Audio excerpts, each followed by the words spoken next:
সালামু আলাইকুম। দুনিয়ার সবচাইতে সহজ পদ্ধতিতে আবারও ভাপা পিঠার রেসিপি নিয়ে আপনাদের মাঝে হাজির হয়ে গেলাম। ভাপা পিঠা আমরা ভাপে দেব। এজন্য একটি হাঁড়ি আর পাশাপাশি এর সাথে নিয়েছি একটি মাত্র প্লাস্টিক আর একটি ভাঙা দইয়ের পাত্র, যেটা মাছ বরাবর আমি ছিদ্র করে রেখেছি। চলুন আমরা রেসিপিতে চলে যাই। এজন্য যে হাঁড়িতে আমরা ভাপা পিঠা ভাপে দেব সেই হাঁড়িতে কিছুটা পানি, এবার একটি সুন্দর পরিষ্কার প্লাস্টিক নিয়েছি। যেভাবে ডিসপ্লেতে দেখতে পাচ্ছেন ঠিক সেভাবে চারপাশ থেকে গুটিয়ে ঠিক এইভাবে শক্ত একটি রশি দিয়ে বেঁধে দেবেন। কোনো প্রকার প্লাস্টিক দিয়ে বাঁধবেন না, পারলে সুতির কাপড় দিয়ে বেঁধে দিবেন।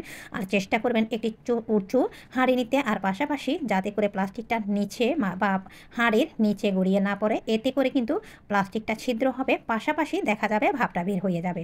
এই হচ্ছে সেই সহজ পদ্ধতি। একটি দইয়ের হাঁড়ি আমি সেই আমাদের অ্যালুমিনিয়ামের হাঁড়ির উপর বা পানির পাত্রের উপর বসিয়ে দিলাম, আর মাঝে একটি তার দিয়ে এইভাবে তারটা পুড়ে আমি গরম করে ছিদ্র করলাম। এবার ঢাকনা দিয়ে ঢেকে এবার আমি এই হাঁড়িটা চুলায় ছোট অবস্থায় চুলার জালটা কমিয়ে বসিয়ে দিলাম। এই ফাঁকে আমি এখানে দুটি মাটি ছোট বাটি নিয়েছি খেজুরের গুড়, পাশাপাশি এই দুটি নেট, এগুলি দিয়েই আমরা সেই ভাপা পিঠা ভাপে দেব। এইবার আসি চালের আটায়। এখানে আমি ভেজা চালের আটা বাসায় তৈরি করে নিয়েছি। চাইলে আপনারা শুকনো চালের আটা নিতে পারেন, সেক্ষেত্রে পানির পরিমাণটা একটু বেশি লাগবে, সেটা বুঝে তারপর অ্যাড করবেন। এবার লবণটা দিয়ে ভালোভাবে মাখিয়ে নিচ্ছি, পাশাপাশি পানিও দিয়ে দিচ্ছি। পানি দিয়ে আমরা এইবার ভাপা পিঠার যে গুঁড়ি বা চালের আটা সেটা মাখিয়ে নিচ্ছি।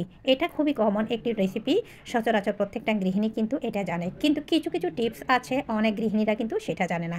ভালোভাবে মাখিয়ে নিলাম। মাখিয়ে নিতে নিতে যখন মোটামুটি এভাবে মোয়া করা যাবে, সব দেখতে পাচ্ছেন মোটামুটি ঝুরঝুরা, ঠিক তখনই বুঝে নিতে হবে এর মধ্যে আমাদের কিন্তু ভাপা পিঠার চালের আটা মাখা হয়ে গিয়েছে। নিয়ে নিলাম একটি বড় সাইজের মাটির প্লেট, এর মাঝে এই ছাকনাটা নিলাম বা জালি। অনেকে চায়ের ছাকনা দিয়ে কিন্তু এই ভাপা পিঠার গুঁড়ি বা এই গুঁড়াগুলা চালায়, কিন্তু সেক্ষেত্রে সেগুলো কখনোই পড়ে না। আমি এটা দিয়ে কখনোই পারি না, এটা দিয়ে খুব স্মুথ মিহি হয়ে এই যে দেখতে পাচ্ছেন চালের আটাগুলি পড়ে। উপরে যখন দেখবেন দলা দলা হয়ে আসছে তখন হাত দিয়ে একটু ভেঙে দিবেন। এই প্লাস্টিক দিয়ে কিন্তু আমি সবসময় চালের আটাটা চালাই, বিশেষ করে ভাপা পিঠার ক্ষেত্রে। এই তো কথা বলতে বলতে এরই মাঝে আমাদের কিন্তু একদমই ভাপা পিঠার জন্য চালের আটাটা রেডি হয়ে গিয়েছে।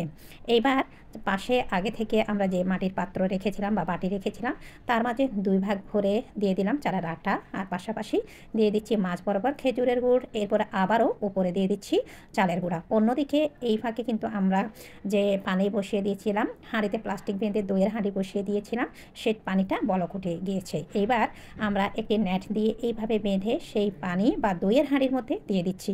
আমার মনে হয় এর থেকে সহজ আর এর থেকে কম কষ্টের পদ্ধতি পৃথিবীতে কিন্তু আর হয় না। এবার আমি সে ভাপা পিঠা বসিয়ে দিয়ে মাটির বরুণা দিয়ে এভাবে ঢেকে দিলাম। আমার মনে হয় 30 সেকেন্ডও প্রয়োজন হয়নি এক একটি ভাপা পিঠা করতে। আপনাদের সাথে কথা বলতে বলতে এরই মাঝে কিন্তু আমাদের আলহামদুলিল্লাহ অলমোস্ট ডান ভাপা পিঠা। আলহামদুলিল্লাহ এই ভাপা পিঠা দিয়ে আজকে সকালের ব্রেকফাস্ট করেছি। আপনারা নিজেকে কিছুটা সময় দিতে, নিজের কষ্ট কমাতে, এই শীতের আমেজটা আরও দ্বিগুণ এনজয় স্পেশাল করতে এই নিয়মে একটিমাত্র দইয়ের হাঁড়ি ভেঙে আপনারা সহজভাবে এই পদ্ধতিতে ভাপা পিঠা তৈরি করতে পারেন, যদি আপনাদের বাসায় দইয়ের হাঁড়ি থাকে। ওয়েস্টার্ন হলে সব কিছু কিন্তু ফেলে দিতে হয় না, একটু বুদ্ধি খাটিয়ে এই কাজগুলি করে নিতে পারেন। কথা বলতে বলতে এরই মাঝে আমাদের ভাপা পিঠা অলমোস্ট ডান। সব কিছু মিলিয়ে আজকের ভিডিও এই পর্যন্ত।